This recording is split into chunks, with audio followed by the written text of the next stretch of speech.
tanta crisis que a veces también nos rehusamos esa ayuda y no sé por qué pasa eso. Lo que pasa es que la disposición es clave para un proceso. Y cuando uno está en una crisis, está tras crisis, uno dice como que no, ya no puedo más y se entrega al dolor, por decirlo así. Entonces, esa entrega como que uno no pierde las ganas de intentar y puede que alguien me esté diciendo algo súper valioso, pero que no lo vea. Entonces, dependerá mucho de la disposición y como realmente tener como la creencia de que se Claro, puede. a los hombres se les han enseñado en cualquier cultura, Ajá. eh, incluso por ese mismo machismo, de que los hombres no lloran, los hombres son fuertes, los hombres proveen, los hombres al exponer sus emociones es también como sinónimo de debilidad, ta, ta, ta. Entonces, claro, ellos nunca sacan eso. Entonces, que uno le diga al hombre, oye, ve a terapia, es como darle a su ego, a su masculinidad, sinónimo de debilidad. Entonces, ¿cómo cambiamos esa percepción sobre todo a ellos? Muchas veces necesita terapia es cuando uno siente como que algo repetitivo, que es lo que llamamos patrón de comportamiento. Entonces, como que uno siente, pero bueno, creo que está haciendo cosas distintas, pero el resultado es el mismo. Entonces, no estoy haciendo realmente algo distinto, necesito como otra visión para que eso no se repita. Y dos, es de alguna forma u otra, como que no todo toca decirlo en la primera sesión, como que yo digo mucho esto. No todo tienes que decirlo ya. Como que Realmente estamos evolucionando como sociedad. no, realmente estamos evolucionando como sociedad porque si lo vemos, las generaciones anteriores no había tanta conciencia, sino que era mucho el aguante, del aguante. Entonces tenía que soportar, tenía que aguantar, tenía que poder llevar con eso. Pero lastimosamente no haber trabajado eso hizo que las formas de sanar generan otras heridas en sus siguientes generaciones, que Esta son las... película a mí me dejó una enseñanza espectacular y es que si no existiera tristeza, no sabríamos la importancia de que tiene la alegría, por ejemplo, y así con todas nuestras emociones. ¿Por qué lo que vivimos en la infancia tiene tanto impacto cuando somos adultos? Y Porque que el no contexto, porque ese vínculo que tuvimos de infancia fue la primera persona o personas con las que nos relacionamos en el mundo y el primer vínculo que establecimos. Y es porque generamos heridas, que son las heridas de la infancia, que hacen que yo siga actuando como una bebé o como una niña sin darme cuenta, porque es que la verdad no nos damos cuenta. Un ejemplo, hablen en voz alta y escuchen y repitan y miren lo que acaban de decir y pregunten si es lo que quieren recordar para ustedes o para los demás y vuelvan y planteen eso que dicen. Hola, mi gente linda, mi gente bella. Pueden creer que había hecho la super introducción y no grabé. O sea, no grabé. O sea, no me extraña. Pero bueno, nada, voy a volver a sacar ese Inspiración. y poderlo volver a decir. Hoy es un episodio súper especial porque no hay una historia por contar. Claramente ella tendrá su historia también, pero hoy nos vamos a basar en la importancia de cuidar nuestra salud mental, que es algo súper importante. Creo que en la primera temporada vimos muchas historias que requirieron tener mucha inteligencia emocional de todos nuestros personajes. Y bueno, de hecho esto fue la idea de mi hermana de por qué no mostrarle a la gente la importancia de tener terapia, porque ahorita todavía sigue siendo tabú, aunque hayamos mejorado, aunque más de uno aquí está tomando terapia con alguien, aparte de las amigas, me refiero a tener terapia, ¿verdad? Y nada, es muy bonito tener esto. Nada, Mari, te dejo a ti para que te presentes. No, primero, muchas gracias por la invitación. Me alegra mucho ver una paciente aquí planteando su sueño. Entonces, mi nombre es Marisol Benítez, soy psicóloga. El enfoque es cognitivo-conductual, ¿qué quiere decir? Se centra en emociones, sentimientos, pensamientos y acciones. ¿Qué más sé? Temas de PNL, que es programación neurolingüística, y más sobre habilidades para la vida. Pero yo realmente quiero como que hablemos de salud mental, como tú muy bien lo has dicho. Exactamente. Yo sé que la terapia no solo, bueno, digamos que la terapia no solamente es para cuando tenemos crisis o peor cuando tengamos una enfermedad mental, sino que también la terapia sirve para el crecimiento personal. Eh, Como decía antes, uno enfrenta situaciones todo el tiempo, o sea, la vida es una montaña rusa, siempre. Ah, como digo yo, porque ahorita estoy en una campaña de primer mundo y tercer mundo, que es clarísimo que nosotros mantenemos en una montaña con muchos picos, pero incluso en estos países desarrollados también tienen sus picos. Entonces, no solamente es para cuando estemos mal, sino para todo. Creo que es súper importante y necesario. Y además que tener una terapia también nos permite tener una perspectiva diferente a lo que nosotros vemos, que a veces nos sesgamos en nuestras limitaciones, en nuestras creencias y en muchas cosas más. Entonces, ¿por qué crees que hay muchas personas que aún ven la terapia como para locos? Lo que pasa es que se piensa que la terapia es para cierto tipo de casos y no para todos. Toda la terapia es cuando estoy muy mal, cuando no salía, cuando no tengo ganas de vivir o cuando siento que tengo ataques de pánico o ansiedad, pero realmente la terapia es para todos. La terapia es para toda persona que quiera trabajar en sí misma, en su pasado, en su presente o incluso en su futuro. Entonces, de alguna forma u otra, como que pocos realmente saben qué es una terapia, para qué sirve y no saben qué objetivo darle. Entonces, como que van a terapia y es, bueno, pasa esto, ahora qué hacer. Pero cuando realmente uno pone la tarea de decir, esto es lo que quiero trabajar, lo puedo enfocar por acá, deseo esto, la terapia es funcional para cualquier persona. Súper. ¿Tú crees que, porque ahorita se me vino en la cabeza alguien, que yo me acuerdo que yo estaba en una crisis súper mal, y yo dije, toma terapia, o sea, a mí me ha cambiado la vida. Y ella lo intentó una vez, pero yo no sé si a ver, no quiero decir esta palabra, pero es que tampoco puedo buscar otra, pero creo que en su misma Ujú. mierda en la que estaba, eh, no la dejaba seguir dando el siguiente paso, ponía todos los peros, no me gustó la psicóloga, yo, ok, para que no hagas match con la psicóloga, lo entiendo, yo antes de llegar a ti pasé por dos más, pero no significa que no me voy a estancar, o sea, no significa que no voy a buscar. Entonces ella se quedó ahí, no sé qué momento de su línea del tiempo volvió con esa terapeuta que primero rechazó. Entonces yo Ujú. dije, em, a veces como que uno se estanca, bueno, la pregunta es como, eh, tal vez también estamos como en tanta crisis que a veces también nos rehusamos esa ayuda y no sé por qué pasa eso. Lo que pasa es que la disposición es clave para un proceso. Y cuando uno está en una crisis, tras crisis, uno dice como que no, ya no puedo más y se entrega al dolor, por decirlo así. Entonces, esa entrega como que uno no pierde las ganas de intentar y puede que alguien me esté diciendo algo súper valioso, pero que no lo vea. Entonces, dependerá mucho de la disposición y como realmente tener como la creencia de que se puede. ¿Cómo podemos cambiar esa percepción? Y lo digo más que nosotras las mujeres, porque yo he visto un patrón en hombres. Curiosamente, he venido leyendo y escuchando podcasts de hombres para hombres, y como que por fin me quité ese papel de víctima al ser mujer, ¿no? Porque Ujú. no estoy aquí para minimizar nada. Sé que no la hemos tenido fácil como género, pero ellos tampoco la han tenido fácil y sobre todo, por ejemplo, leí que los hombres tienen índices de suicidio más alto que mujeres y es bastante alto. Y después comenzamos a escuchar otras perspectivas masculinas y era que, claro, a los hombres se les han enseñado en cualquier cultura, Ujú. eh, eh, incluso por ese mismo machismo de que los hombres no lloran, los hombres son fuertes, los hombres proveen, los hombres al exponer sus emociones es también como sinónimo de debilidad, ta, ta, ta. Entonces, claro, ellos nunca sacan eso. Entonces, que uno le diga al hombre, oye, ve a terapia, es como darle a su ego, a su masculinidad, sinónimo de debilidad. Entonces, ¿cómo cambiamos esa percepción, sobre todo a ellos? Mm.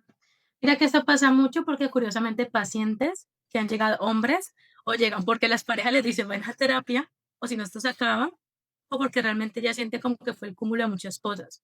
Y creo que la clave realmente es como hablar de las emociones y reconocerlas. Quizás en el caso de los hombres, no todos, pero gran parte, desde esta misma parte de social, no se habla de las emociones, como que el hombre dice, no estoy bien, ya, y no profundizan un poco más. Entonces, lo primero es, sea hombre o sea mujer, primero identifique qué está sintiendo, profundice en lo que está sintiendo, si algo realmente el presente o que llevo arrastrando del pasado y que siento que sigue siendo como el mismo obstáculo que me encuentro una y otra vez. Y cuando hagan ese ejercicio se dan cuenta como que sí hay que trabajar y necesito otra visión.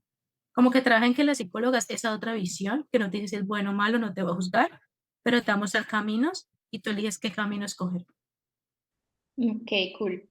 Hay algo también que creo que es que ya no sé si fue la introducción que no grabé, pero yo mencioné la importancia de tener terapia con alguien profesional, ya sea psicóloga que es profesional o una coach que también estudia. Pero entonces, y lo primero que dije, con terapia de verdad, no con la amiga, no con la mamá, que cada quien carga una sabiduría y se le aporta, pero yo soy de las que digo al zapatero su zapato, ¿no? Entonces, cual- es bueno como poder expresar eso de cuál es la diferencia entre, en serio, tener una Mm. terapia con alguien profesional a tenerlo, a hablarlo con un amigo o un familiar, que sí es verdad que hablar sana, que hablar nos permite sacar muchas cosas, pero sí me gustaría como marcar esa diferencia.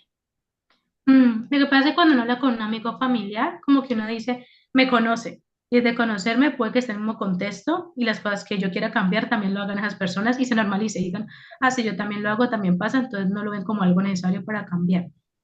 Entonces es difícil ver qué cambiar y saber qué acciones, como que te pueden decir, no, eso está bien, eso está mal, que es otra cosa. Como el amigo o el familiar te dice, está bien, está mal. El psicólogo jamás te dirá, está bien, está mal. Te dirá, funcional, no funcional, se puede o no se puede.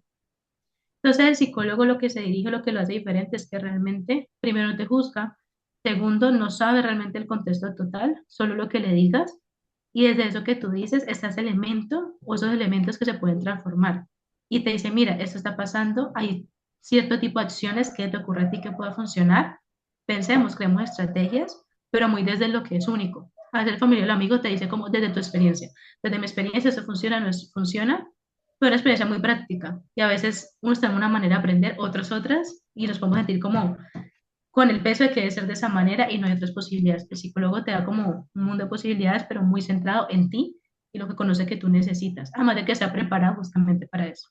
¿Cómo saber si, a ver, estoy intentando como poder hacer esta pregunta desde mi experiencia y es ¿Mm? como saber si realmente necesito terapia o si solo estoy pasando por un mal momento? Por ejemplo, en mi caso, a ver, creo que todo se confabuló para que yo tuviera una terapia. Yo he crecido mucho, o sea, yo tomo terapia desde mis 27 años, ¿no? Y ¿Mm? tengo 30 y 30 y algo. 30 y algo. No mentira, solo una edad. Ya voy a cumplir 32, entonces siempre llevo harto, ¿no? Y dije, a ver, no es que haya estado pasando por un muy mal momento por haber tomado terapia, simplemente que alguien en mi vida llegó y me contó que estaba teniendo terapia. Y yo dije que en algo a mí se me quedó eso, o sea, en algo. ¿Mm? No sé si era el justo el momento que yo tenía que estar ahí y con esa persona que yo tenía que pasar por eso de una vez, ¿no?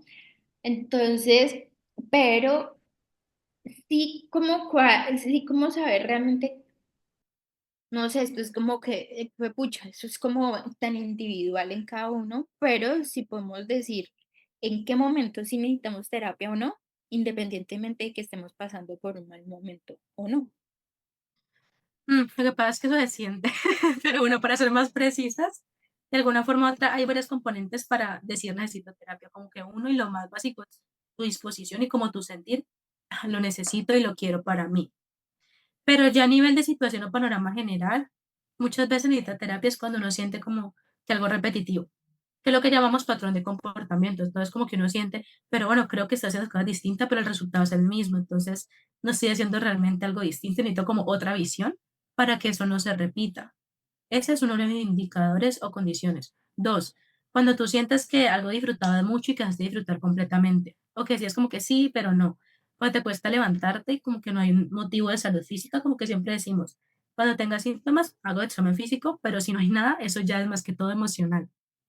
Tercero, cuando de alguna forma u otra la persona dice, hay días que me siento bien, días que me siento mal, no sé qué hacer, o simplemente cuando dice, no, estoy como aburrida, no sé qué quiero hacer, no sé para dónde voy, o siento que las cosas están bien, pero quiero como asegurarme que las cosas están bien, también es válido, porque en el proceso de hablar, de resignificar, de identificar, como que hay cosas que uno decía, ah, esto sí, esto no, o esto aún lo puedo trabajar más, y la base de todo es que siempre tendremos algo para mejorar y esta es la oportunidad para hacerlo, como lo es la terapia.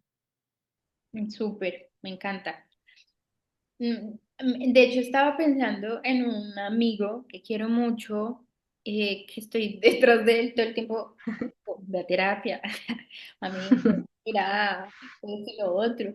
Pero él me dice que no es el momento. Y yo, ok, lo respeto. Pero es que, claro, yo como siempre me estoy cuestionando todo, yo dije, pero sí, ¿cuándo es el momento? Si no es ahora, ¿es cuándo? Y yo dije, pero bueno, respeto el tiempo de cada persona. Yo no tuve que estar en una crisis terrible para poder haber dado ese primer paso, pero sin embargo lo hice. Pero también hay personas que sienten vergüenza o miedo, o incluso él no me lo dice como literalmente miedo, pero me dice, es como yo decirle mis cosas a un extraño. Uf, eso creo que es lo más común del mundo porque creo que Bastante. Los agradecía, lo estaba pensando en esa misma frase que escuché sí. varias De veces. hecho, la que me dio la vida también, como, ¿qué le voy a decir yo? Mis cosas, abrirme, desnudarme hacia un desconocido. Entonces, ese impedimento es súper difícil. No sé cómo quitar esa barrera y a los que nos esté escuchando y que posiblemente voy a obligar a mi amigo A a que asista a escuchar terapia. esto, eh, para que puedan ver este mundo diferente de que no, o sea, vos y todos los profesionales no son extraños. Yo, ¿cómo lo veo? Pero es que es mi visión de la vida y es que yo digo, son angelitos que vienen a nuestro mundo a ayudarnos. Que así cuando, a ver, tengo dolor de estómago, voy a donde el gastro, que si tengo un dolor de corazón, voy a donde el cardiólogo, y como si es un extraño igual, pero es un profesional que me va a ayudar con mi problema, ¿no? Y yo digo, ¿qué tan difícil es que vayamos a estos profesionales? O sea, por ejemplo, te lo digo yo aquí abiertamente con Ujú. H, ir al psiquiatra. O sea, Mm. psiquiatra. Si yo me acuerdo al principio, yo, ay, psiquiatra, ay, no, yo estoy bien. Ajá. Pero al fin y al cabo es el especialista para tratar esto. Y entonces sí o sí tengo que ir con él y tengo que ir con el neurólogo. O sea, es lo que hay y me voy a dejar tratar por ellos. Eh, y lo mismo pasa con los ginecólogos. Que Proceso a encontrar. a ver, es difícil que yo me deje ver de un hombre, pero yo digo, deje las bobadas, un profesional y listo. Y ya. Dejo las pendejadas, dejo los miedos, dejo todo eso y lo hago porque es que necesito yo cuidarme, ¿no? O sea, tengo un problema gigante, gigante en mi sistema reproductor y no voy a dejarme de revisar solamente porque es un hombre, pues no. Entonces es como eso, ¿cómo sería tu mensaje a esas personas que digan eso, como ese patrón que es tan común de que, ¿cómo le voy a contar mis vainas a un extraño? O ese miedo, esa vergüenza. Pues la verdad lo que yo usualmente digo es, créanme que hemos escuchado tantas cosas dentro de nuestra profesión, que cada situación es tan única y especial, que no va a ser quizás totalmente nuevo. Va a ser especial, sí, pero hemos escuchado muchas otras cosas. Y dos, alguna forma u otra, como que no todo toca decirlo en la primera sesión, como que yo digo mucho esto, no todo tienes que decirlo ya, como que cuenta por dónde quieres comenzar y poquito a poco, a medida que te sientas en confianza y quieras seguir, vamos poquito a poco, como desenredando esa cadena de situaciones. Y eso como que siento que pasa mucho. Esa primera sesión como que yo siento que quieren decirlo todo y siento que hablan y yo, respiren con calma, que hay tiempo para eso y vamos a trabajar en lo primero. porque cuando también se intenta decir todo, como que siente que es mucho.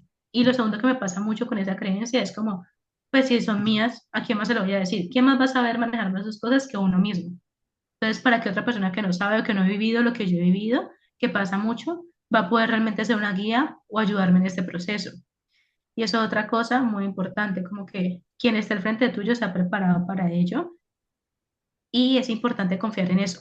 Dos, como que uno mismo puede identificar poco a poco si está funcionando o no. Y tres, existe el vínculo terapéutico. Entonces, parte de ese vínculo terapéutico es cómo yo me siento con ese profesional que está allí, que puedo contarle mis cosas y yo me siento bien. O sea, siento que puedo hacerlo poco a poco. Y créanme, eso toma un proceso. He tenido pacientes que en la 12ª sesión cuentan gran parte de la situación que les apenaba mucho, Mm. pero igual, 2 sesiones atrás trabajamos muchos otros temas relacionados hasta que ya no había más que tocar ese punto y la persona quiso hacerlo, los personas quisieron hacerlo. Entonces, lo primero es como que organicen bien qué quieren enfocarse uno y dos, confíen en que hemos escuchado varias historias, entonces de alguna forma u otra no va a ser algo como nuevo, pero sí va a ser diferente o especial porque es una historia narrada desde tu propia vida y tu propia experiencia. Y tres, que permitan vivir la experiencia para saber si se sienten bien o no y saber que dentro de todos los psicólogos y psicólogas que hay, como que van a encontrar un especialista o un especialista que diga, con ella o con él me siento bien, pero hay que intentarlo para saberlo. Y ya después de sentir que hay esa conexión, ese vínculo, ver qué pasó ante el proceso y si realmente ves cambios, que eso es otra cosa. Cuando uno va a terapia uno siente cambios. Ahí se da la primera sesión, pero por hablar, por contar, o porque uno se lleva preguntas distintas o se queda con otra visión distinta. Y eso es clave, ¿no? Como crear otra visión distinta de lo que pasa y desde ahí uno dice, ah, algo sí está pasando en mí, algo sí se está cambiando y quiero seguir intentándolo. Claro, yo me acuerdo que mi primera sesión fue una sacudida, una cachetada y chin, chin, chin, que yo dije, oh my goodness, que a Dios gracias, eso a mí me motivó muchísimo más para seguir. Y siento yo que seguiré tomando terapia hasta mis últimos alientos. Eh, bueno, exagerando un poco, pero digo que vuelvo, insisto, que la terapia no es solamente cuando estamos en crisis, que puede intensificarse, porque contigo ha sido así, que cuando estoy mal, o sea, cuando estoy en esa etapa tan dura, estamos más concurrentes que cuando ya la estabilidad está un poquito mejor, ya nos vemos con menos frecuencia, pero sigo haciéndolo porque hay cosas que me sigo replanteando mucho o me sigo descubriendo de mí misma, ¿no? Me acuerdo esta película que yo digo, si no hubiese tenido esta Ujú. que tengo ahora, no sé cómo ese mensaje me hubiese podido llegar. La película esta que te dije de Rompiendo el Círculo. Ah, sí, sí, sí, sí. Rompiendo el Círculo, que al final lloré, pero fue mis lágrimas en vez de dolor o tristeza, fueron lágrimas de reconocimiento, porque al descubrir que soy la primera mujer de mi linaje que está decidida a cambiar todo, a romper cadenas, a cambiar muchas cosas, y yo dije, pucha, esa soy yo. Entonces fue demasiado liberador, o sea, que siento que me quité muchos kilos, pero vuelvo y digo, no sé si la Laura sin terapia lo hubiese visto desde la misma manera. A eso pues quería llegar con esto, ¿no? Ay, Ahora, es verdad, es difícil. hay un punto que me encanta que lo he estado viendo muchísimo, porque como todo en esta vida hay destructores, que dicen que, ay, no, ahora todos tenemos depresión, ahora todos tenemos ansiedad, ahora todos nos dan ataques de pánico y bla, bla, bla, y bla, bla. Y algo es muy cierto, esto, de hecho, eso lo menciona Platón y Aristóteles, y estamos hablando de siglos, siglos, ¿no? Ujú. Esto siempre lo hemos tenido, ¿no? O sea, esto siempre ha sido, e incluso yo... eh, tiempo después que supe que es tener ansiedad, lo descubrí yo, pucha, eso yo lo tengo desde bueno, desde mucho antes. Y, y yo dije, esto no está de moda, lo que pasa es que ahorita tenemos todas las herramientas y medios como las redes sociales para poderlo comunicar y hacerlo saber, no que esté de moda. Entonces creo que obviamente han salido muchos a decir, ay no, ahora todos terapia, Sí, pues, sí. ahora todos están estudiando psicología, ahora todos son coach y bla, bla, bla, bla, bla, bla. No, pero yo digo, bueno, a mucha oferta y a mucha demanda pues hay que tener, a mucha oferta hay que tener demanda, ¿no? Entonces, ¿tú crees que como en lo que acaba de decir, que Ujú. psicoterapia se ha convertido en una moda o realmente estamos evolucionando como sociedad? No, realmente estamos evolucionando como sociedad porque si lo vemos, las generaciones anteriores no había tanta conciencia, sino que era mucho el aguante, del aguante. Entonces tenía que soportar, tenía que aguantar, tenía que poder llevar con eso, pero lastimosamente no haber trabajado eso hizo que las formas de sanar generan otras heridas en sus siguientes generaciones, que son las que ahora estamos diciendo, venga, vayamos a terapia y lo necesitamos. Y creo que otro hito súper importante es el tema de la pandemia. O sea, la pandemia marcó mucho porque había muchas escapatorias. Entonces, hoy así algo con mi amigo, otra cosa, tengo relación, pero ahora, en esa época que tocaba quedarse en casa, no había forma de escapar, sino que tu casa era tu mente. Y es ahí Mm, cuando la mente fue más visible, dijo como que esto no está bien, no está normal.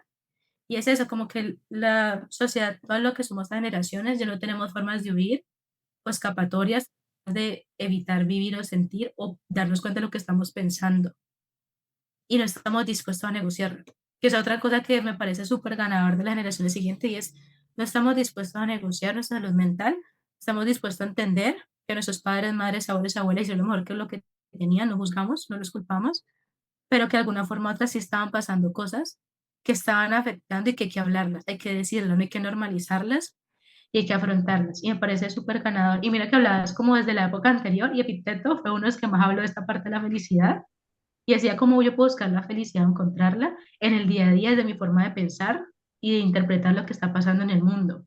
Entonces miren cómo desde mucho antes pensaba cómo vivir la vida, que creo que es la pregunta más grande y la que más nos hacemos ahora, cómo vivir la vida, si estoy viendo la vida que quiero, ya no estamos tanto en automático. sí, sobre todo eso. Ay, fue madre. Ahorita se me va, pero hace poco lo vi. Ah, bueno, uno de los hábitos que tengo es ver a un psicólogo mexicano, se llama Farid, que hace, que hace bueno, estudia el mensaje de una película y decía algo como, bueno, estaba hablando sobre este famoso, ay, ya se me va el nombre, de un famoso neurocientífico mexicano que desapareció del mundo como por obra y arte del Espíritu Santo y había muchas teorías sobre su desaparición y hablaba sobre la conexión cerebral y bla, bla, bla, es un tema súper interesante, pero también decía, bueno, podamos, pueda que no tengamos poderes así supremos como Buda, Jesús y todos estos personajes en la historia, pero sí tenemos el poder de ser conscientes de lo que estamos haciendo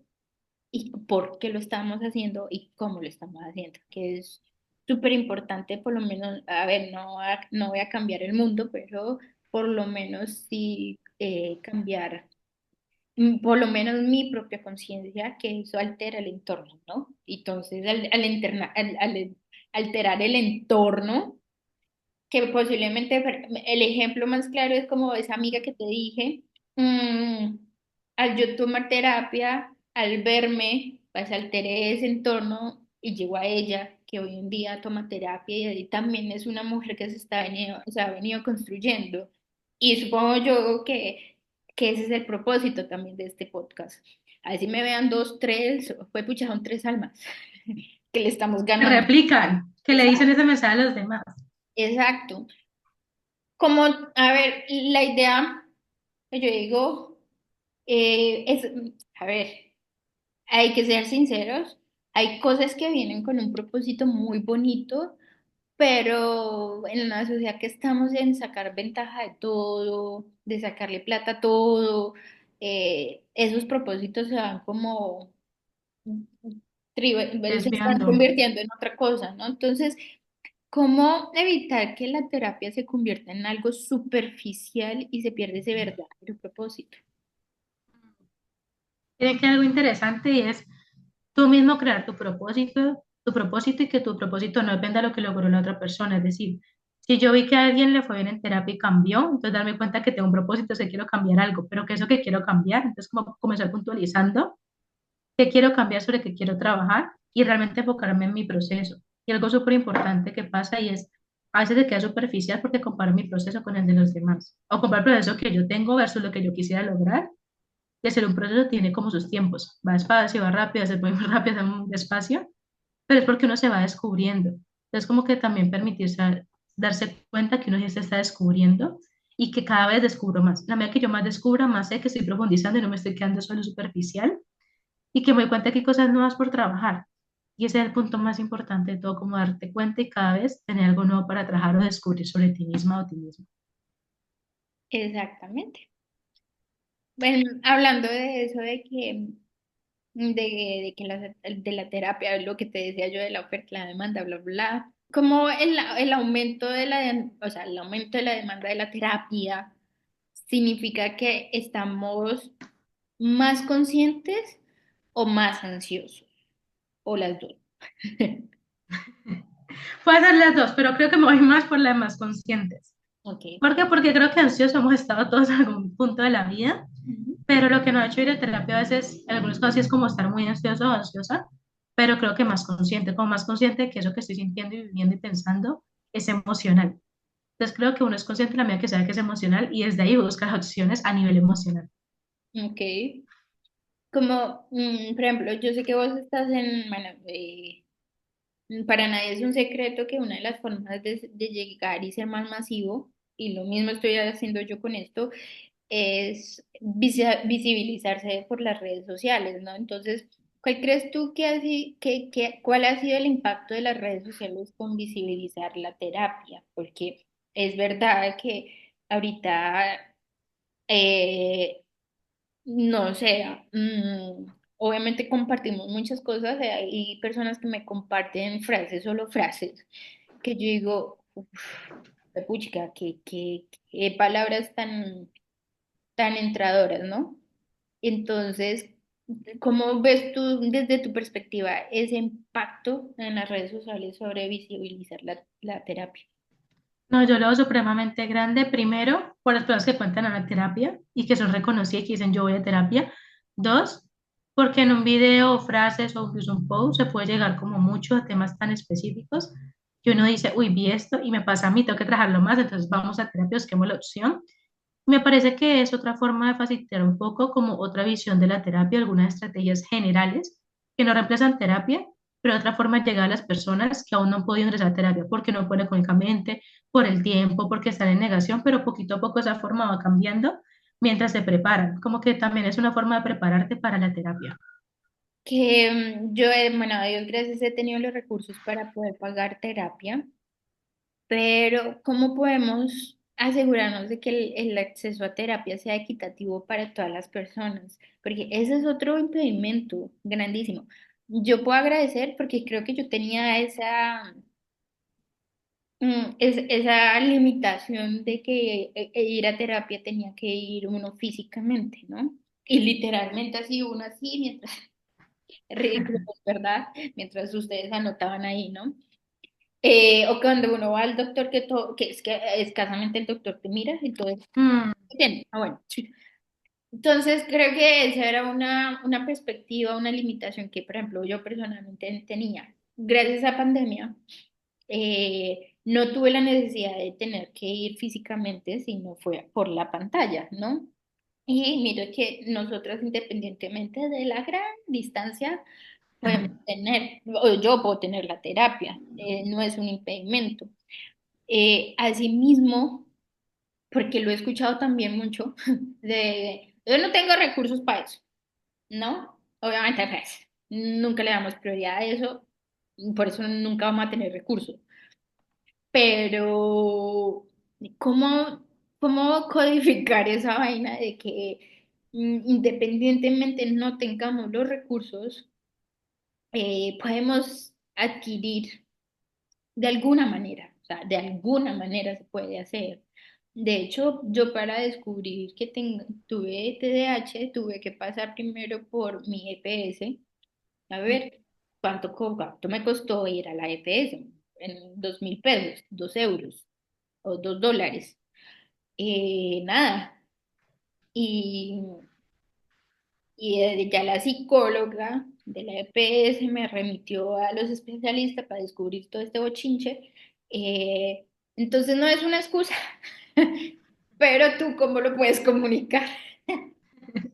Bueno, hay muchas formas, ¿no? Digamos que la primera y la principal es dirija a su sistema de salud, a su EPS, porque es la primera valoración, primer acercamiento. Si bien no cumple con las necesidades completas como un buen tiempo, como la calma, como profundizar, como quizá una cita rápida, pues al menos una boca y te da como múltiples opciones y hay otras posibilidades dentro de la EPS.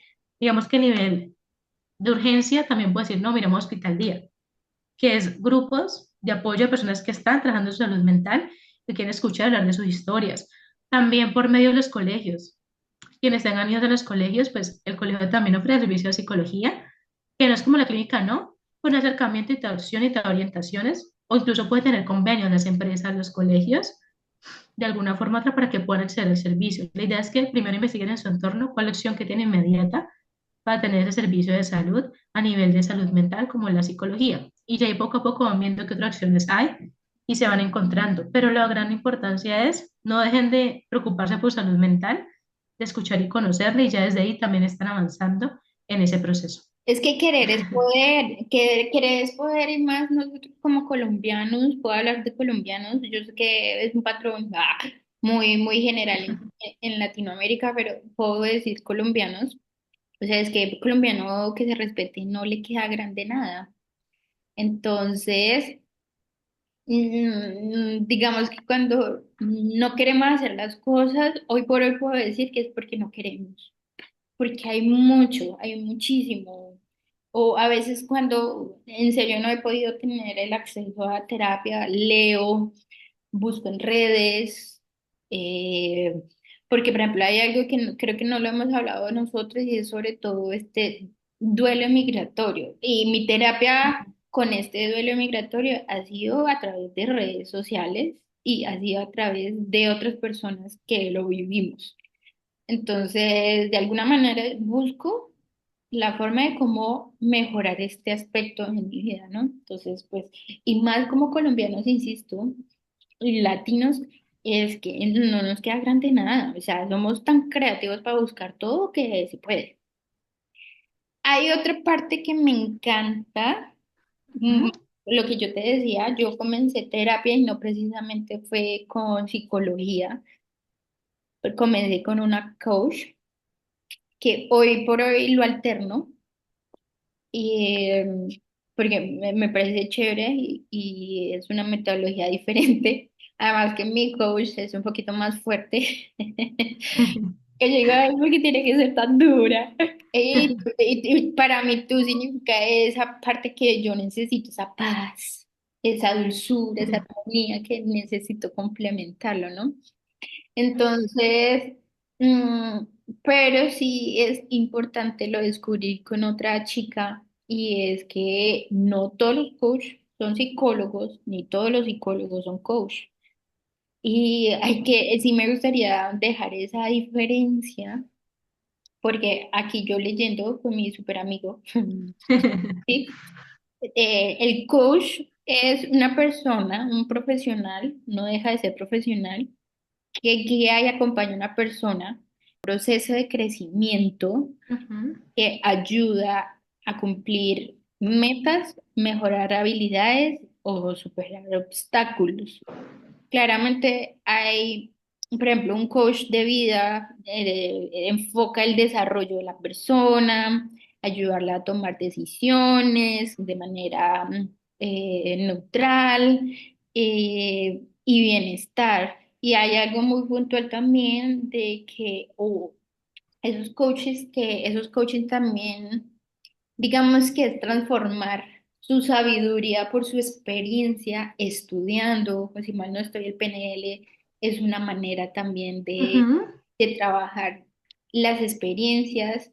Entonces, sí me gustaría como marcar esa diferencia porque es importante, porque vuelvo y digo, hay que saber diferenciar entre un profesional de psicología y a un coaching. Claramente un psicólogo estudió las emociones y todo eso, Ujú. y un coaching ya va por otra rama, ¿no? Que es bonito complementarlo porque todo nutre para bien. Entonces, yo digo como, o sea, ¿cuál es la diferencia más importante entre un psicólogo y un coach? Bueno, lo primero es lo común y es que en ambos busca el crecimiento personal y emocional. ¿Qué es lo que cambia? Digamos que el coach es mucho desde el presente y como temas muy específicos y puntuales. O sea, digamos que si alguien que ha ido quizás se ha dado cuenta que se puede traer temas del pasado, pero enfoca mucho en el presente y mucho como en crear esa fuerza emocional. Como que vamos, piénsalo de acá, mira acá, como mucho de fortaleza emocional, pero a la vez muy guiado como lo que llamamos habilidades blandas a nivel empresarial. Digamos, desde el enfoque, desde lo que yo pienso, mi posición como que el coach es una buena herramienta y complementa así.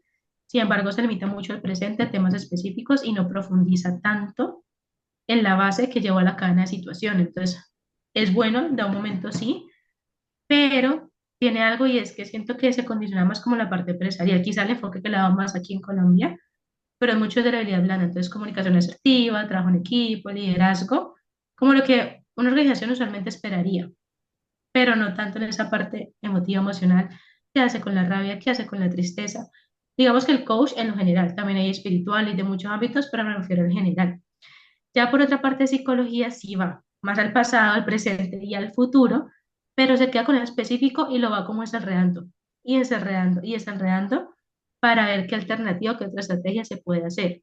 Entonces profundiza más, va al pasado sí, pero carga mucho de lo emocional. Entonces es quizás más comprensivo, más pasivo, por decirlo así, pero genera cambios de alguna forma u otra, que es un poco lo que decías, como que siento que el coach es fuerte porque el rol que hace es como muy confrontar, confrontar, confrontar. El psicólogo te confronta, pero te confronta con suavidad, con cariño, por decirlo así. Entonces puedes decirte algo y tú quedas como así, pero tú dices, no, ¿en qué momento me dijo algo que me dejó así? Porque sentí que fue sus palabras, fue la manera en que lo dijo. Entonces como que trabaja mucho en cómo comunica las cosas, cómo lo dice y qué repercusiones tiene en pasado, presente y futuro de la persona. Además que lo psicológico profundiza un poquito más, o bueno, bastante más en el tema de los pensamientos, las emociones y las acciones.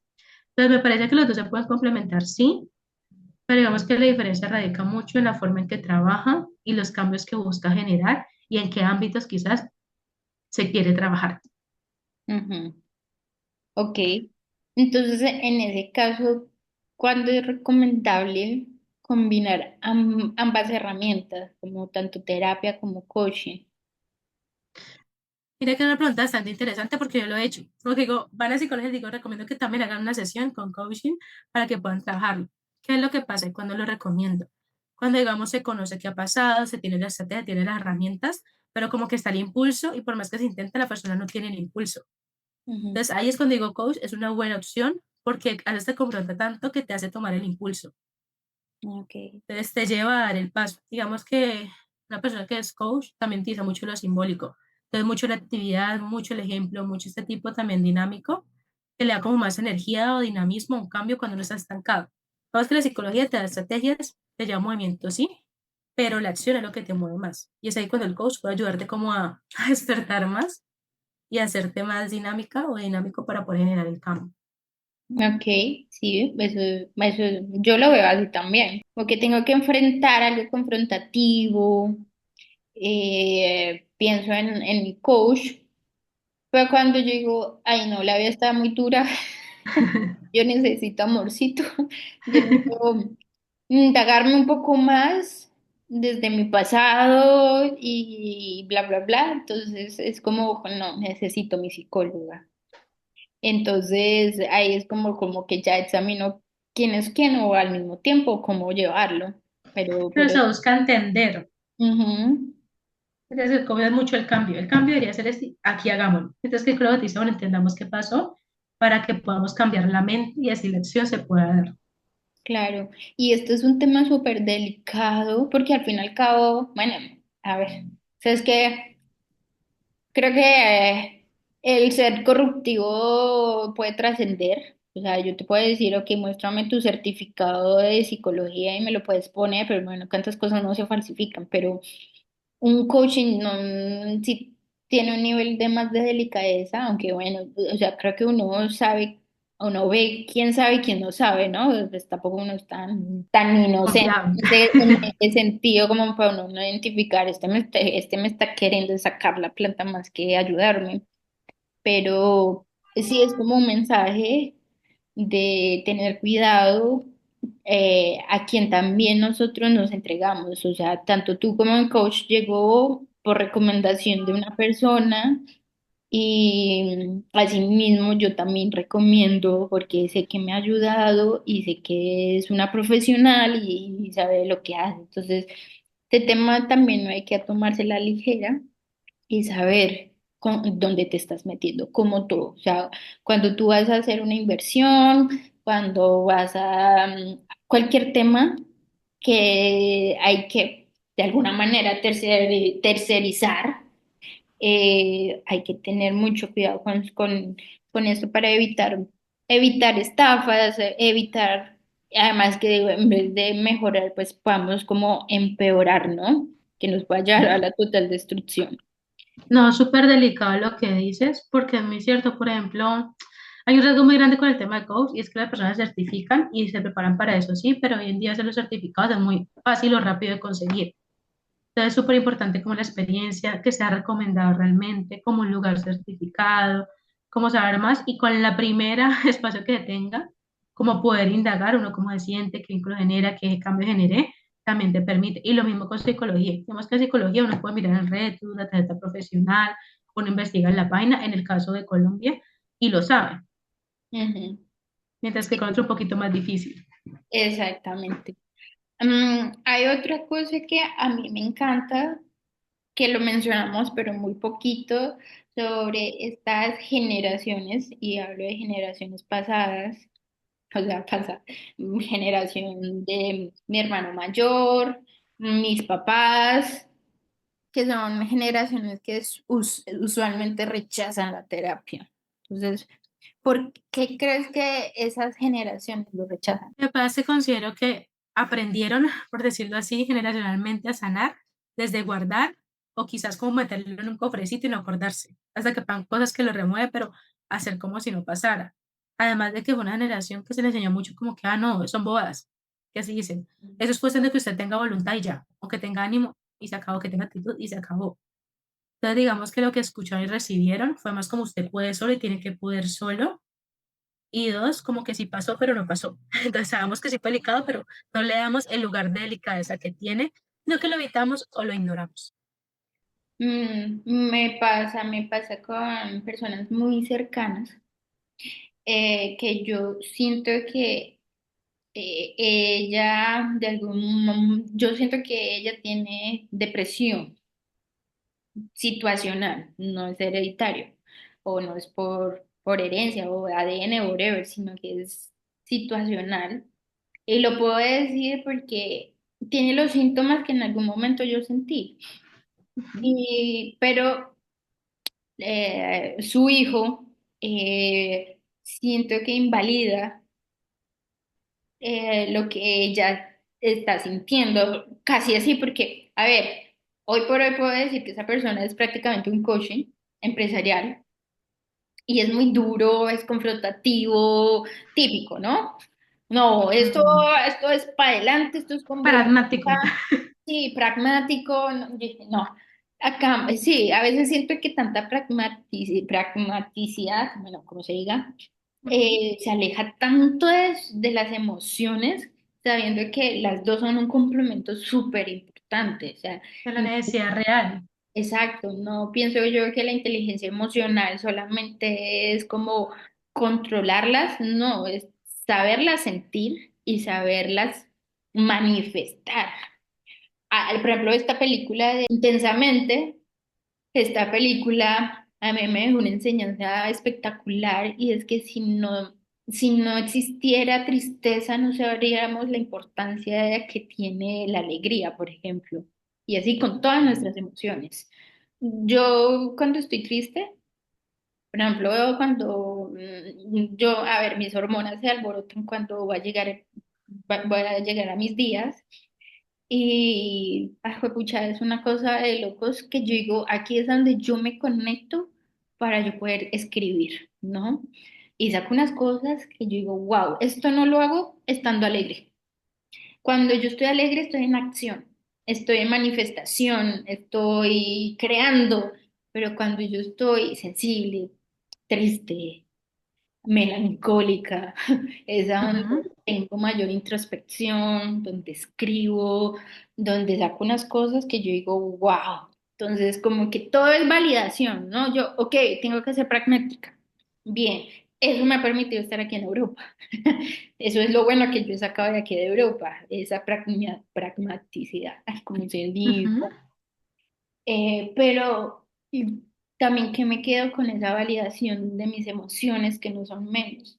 Entonces, cuando yo veo a esta señora, que yo sí digo que ella tiene una situación muy difícil, no ha tenido las herramientas, es una generación que rechaza la terapia, pero está este otro personaje, coaching, ¿no? Bueno, tipo coaching Ujú. enfrentativo, no, tú no tienes nada de eso, bla, bla, bla. Entonces yo digo, uff, eh, siento que también aleja a estas personas de poderse, o sea, cuando invalidas esas emociones, ahí De es cuando lo que sanar. tú dices, nada, esto es voluntad, yo puedo sola, hágale. No. Entonces, no sé cómo explicarle o cómo tú podrías explicarle a la importancia de tener terapia sin que se sientan atacados, sin minimizar la importancia que tiene la salud mental.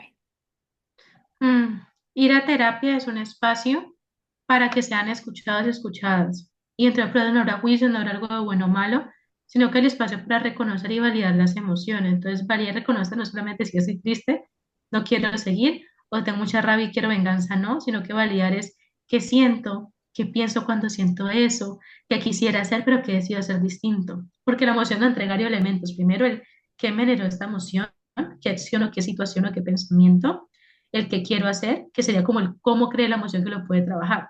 Pero a veces es muy impulsivo. Por ejemplo, si uno está triste, entonces quiero no salir más, aislarme el mundo entero.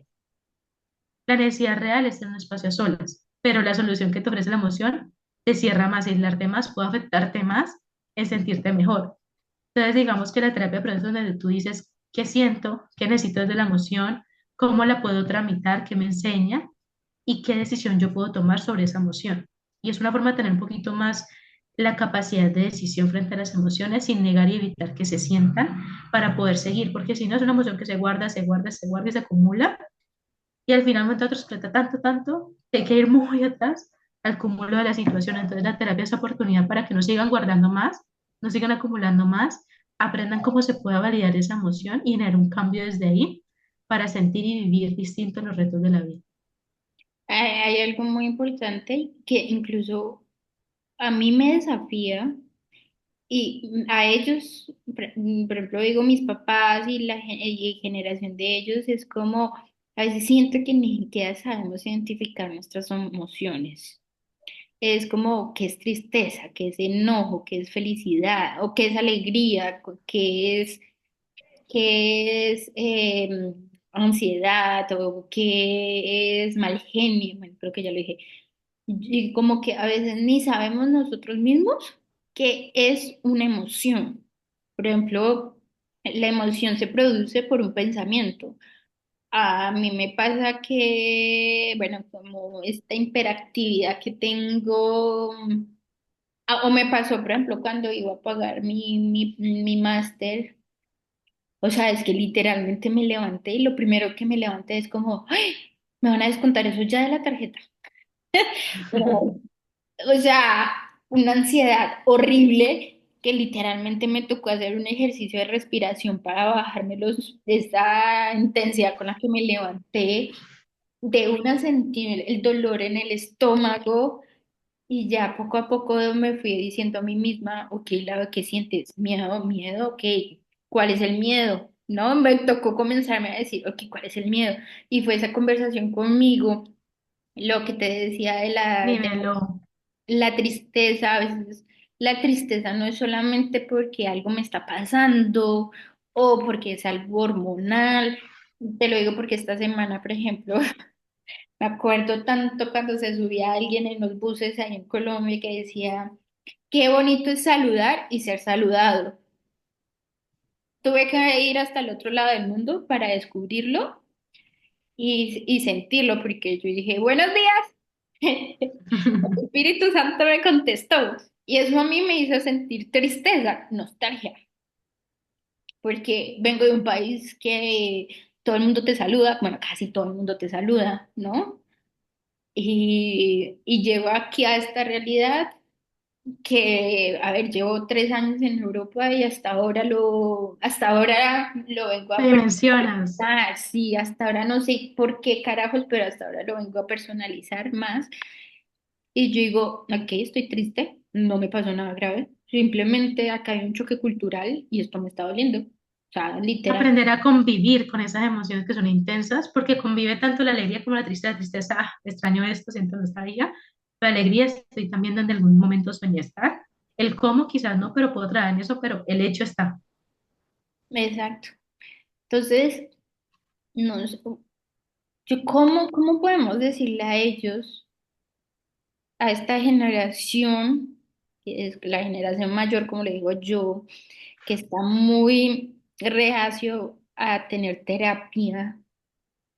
¿Cómo podemos expresarnos para decirles, oiga, venga, o sea, tomemos terapia, esto no es para jóvenes, esto no es nada del otro mundo, la salud mental ha sido tan vieja como el que revisa el páncreas, como revisa el intestino, como revisa el corazón, todo, que esto no es solamente para personas con literalmente problemas mentales, sino que la terapia es para todo el mundo y que todo el mundo hemos pasado por situaciones difíciles, que no es una persona que esté juzgando, que es una persona totalmente imparcial que quiere dar, que si estudió esto es porque también hay un propósito en esa persona para dar esas herramientas. Entonces, ¿tú qué mensaje puedes dar a esta generación? Lo primero es que lo intenten y dos, que lo vean también cómo el mundo ha avanzado o ha tenido nuevas oportunidades para facilitar y quitarle como más responsabilidad a las personas. Y entre ellos la terapia es una forma de decirte, no tienes que cargar con esto sola, solo. Y esta es la oportunidad para que puedas soltar esas cargas que no son tuyas, que alguien te permita sentirlo, validarlo y seguir. Como la invitación como tal es, permítete soltar estas cargas que ya no son tuyas, sino que vienen de generaciones atrás sobre cómo trabajar la salud mental que ya cambió y que ese cambio va al ritmo en el que la persona quiera ir. Entonces tampoco es como intentando adaptarse a algo de una, sino aprendiendo algo nuevo y otra forma de soltar y de sanar y repararse a sí mismos, incluso a sus generaciones, generando cambios distintos a los que usualmente es así. Exacto. Bueno, soltar esas cosas que no vivieron. Mi mensaje es, no hicieron lo que pudieron y para mí son una generación muy valiente, Fuerte, muy fuerte, resistente. resiliente, valiente, si me les quitó el sombrero, pero creo que ya tienen las bases, ¿por qué no aprovecharlas? Eso es importante. Lo otro, bueno, este es un tema que me encanta, me encanta, me encanta porque lo hemos visto un montón y de hecho antes de tener esta conversación tú y yo juntas lo hablamos y es como todo lo que vivimos en la infancia tiene otro impacto, tiene un impacto en nuestra adultez. Y te pongo un ejemplo, mi hermana y yo.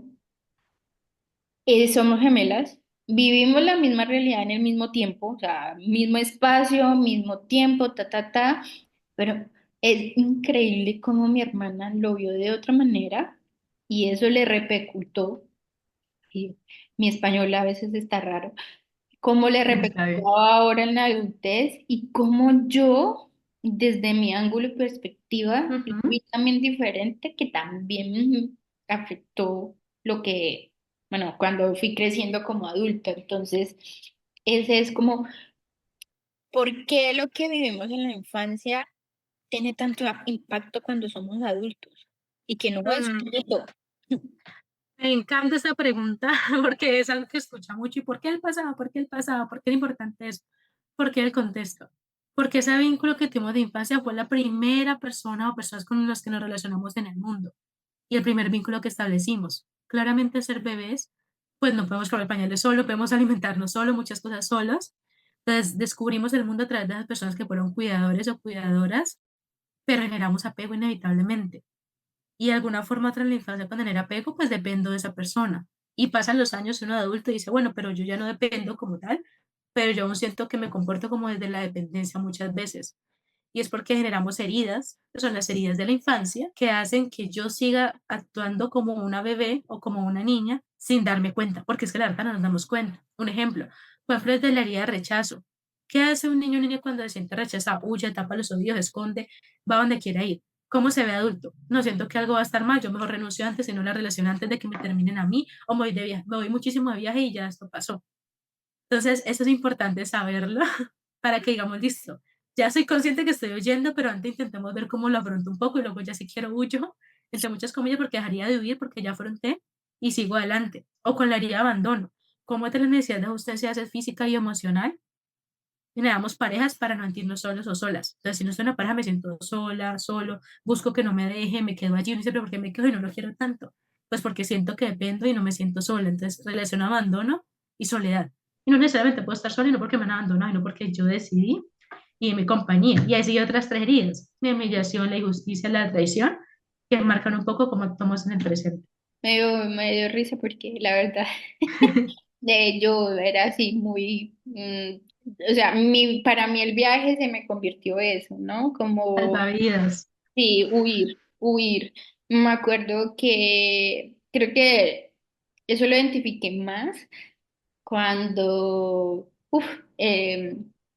cuando regresé de Holanda para Colombia y voy y me enfrento a ese tres duelos, ¿no? Como lo había mencionado. Sentí una carga súper pesada y lo primero que hice fue viajar. Lo primero que hice fue irme a viajar. Como despejarme, esto y lo otro.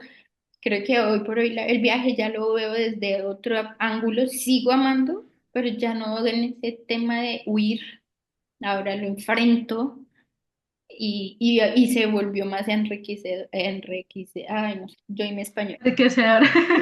No, tranquila. Pero es verdad, como que un aprendizaje y ya se disfruta más lo que antes hacía como forma de protección, porque ya fue consciente de que no está huyendo y que desde ahí puede disfrutarlo más, lo que el tiempo o el tiempo que dure tome esa acción, que para mí era sanadora. Cool. ¿Cómo podemos identificar que esas heridas de infancia aún nos están afectando?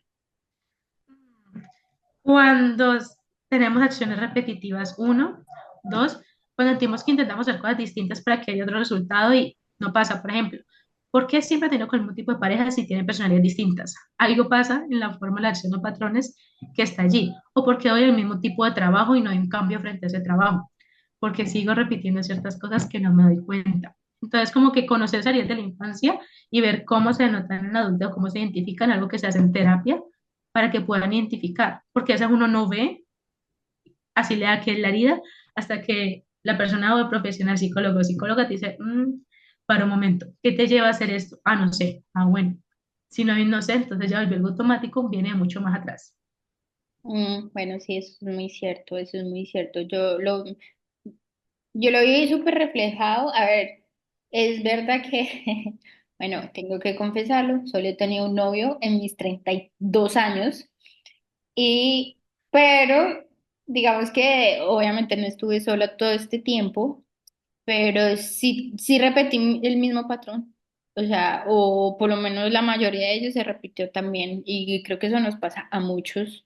Y yo he escuchado mucho eso de, pero porque siempre me pasa lo mismo. Y es sobre esas repeticiones, ¿no? Esto para mí es fundamental para mí y es como la importancia de la figura paterna y materna. también tiene un papel fundamental en nuestra construcción como salud mental. Miren que esto es importante y yo le hablo mucho como cuidadores y cuidadoras. En el sentido de que estén los dos, esté uno, el punto es que hay un cuidador o una cuidadora y cuidadores y cuidadoras que te están dando como ese primer contacto con lo que es el ser humano y lo que es la vida. Entonces, estas figuras, si está o no está en nuestra vida, pues determinan la forma en que aprendemos a responder a los retos de la vida. Entonces uno dice, ay, siento que me estoy comportando como mi papá o mi mamá, o mi abuelo, mi abuela, o mi tío, mi tía, quien ha sido como esa crianza inmediata. Y uno dice, ah, todo aprendí a responder de esta manera frente a la situación. ¿Me gusta, no me gusta, o puedo cambiarlo, o lo sigo haciendo de esta manera? Que es como el reto más grande que se lleva dentro de los procesos. Y mira que esa parte es muy importante y es saber identificar los roles y los ejemplos que tuvimos o los roles que nos enseñaron ciertas cosas en la vida para poder saber si somos espejo, si nos gusta ese espejo, si podemos transformarlo y volverlo como nuestra propia identidad también. Esto es fundamental de que cuando vayamos a ser padres, no es tenerlos por tenerlos. Siento que ser padres o tener, no es solo la responsabilidad económica, no es solamente la responsabilidad de mantener vivo a un ser humano, sino la responsabilidad de que todo lo que yo haga va a afectar de alguna manera a este individuo en el transcurso del tiempo. Creo que eso se ha visto muy reflejado, no en la mayoría, perdón, o sea, no siempre en todos los casos, pero sí en la mayoría de hombres, bueno, hombres o mujeres Ujú, psicópatas, que uno comienza a investigar un poco en esa parte. Creo que eso es uno de los pasos de criminalística a la investigar a un personaje y es eso, ujú. ¿no? ¿Cómo fue su infancia para que haga este tipo de cosas, ¿no? Entonces creo que no hay que tomársela a la ligera esta situación de cómo nosotros estamos, bueno, no nosotros, que yo no soy mamá y creo que tú tampoco. Pero sí, por ejemplo, mi hermano, mis hermanos mayores, que no hay que tomársela a la ligera esta situación en cuanto a ser padres. Y hay algo muy importante que siempre lo he dicho y creo que Japón en la historia es un ejemplo grandísimo y es que puede que nosotros como sociedad, como colombianos, hemos tenido que, conocemos la historia de Colombia y creo que tenemos una alta responsabilidad de que todo mejore es en la manera de cómo nosotros educamos a esa generación que estamos teniendo, educando, ta, ta, ta. Ese es otro punto que me gustaría como hablarlo contigo, porque ya sabemos, para nadie es un secreto que la educación se quedó estancada. O sea, es como lo único que no ha evolucionado. Entonces, ¿qué tan importante también es tener educación emocional en los colegios y sobre todo y también en los Súper, hogares? súper, súper importante porque se le está dando un lugar a la emoción y desde ahí no es un tabú. Y si no es un tabú, entonces sé que necesita mi emoción y trabajo sobre ella. Pero muchas veces actuamos sin saber por qué. Y es porque hay una emoción que es una necesidad, pero como no lo conecto, no lo relaciono, sigo haciendo y la emoción sigue allí. O mi situación o mi forma en que yo me veo y me siento sigue allí. Entonces, de alguna forma u otra, está la posibilidad para poder comenzar a afrontar y a vivir las situaciones, pero sobre todo como entender qué necesito, qué quiero y qué puedo hacer y me puedo brindar. Y del colegio sería súper importante porque comienza ya a validar y a decir si uno siente, pero deja de verlo como un problema y no como una posibilidad. Entonces, esta emoción que me permite ver qué aprendo de ella, qué me enseña, para realmente yo poder continuar. Excelente. Bueno, es que ya nos queda un poquito tiempo y todavía hay muchas preguntas, pero bueno. Eh, Ahora una segunda parte si les gusta. Te voy a hacer como unas pequeñas, o sea, unas palabras, no unas preguntas, y tú me lo respondes en tiempo récord. Ok. Y que sea como muy puntual, ta, ta, ta. Entonces, Ujú. a lo largo de tu carrera, ¿has notado un patrón común en personas que acuden a terapia? Sí, en no entender qué está pasando, por qué hacen las cosas. ¿Cuáles son los mayores miedos que la gente trae a terapia? a equivocarse, a no saber qué hacer con su vida o a no saber cómo vivir con ciertas cargas. ¿Qué creencias limitantes suelen frenar más el bienestar emocional? No puedo, no soy capaz, no voy a cambiar, siempre me pasará lo mismo, los demás me siguen viendo de la misma manera.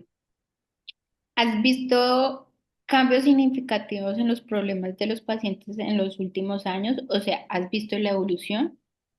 Sí, bastante. Cada vez veo que pueden como hablar más de sus emociones, son más conscientes y llevan a cabo más acciones o crean sus propias estrategias para sanar. Mm, Si pudieras dar un consejo general a todas las personas basado en tu experiencia. ¿Cuál sería el consejo que yo haría basado en mi experiencia? Escúchense.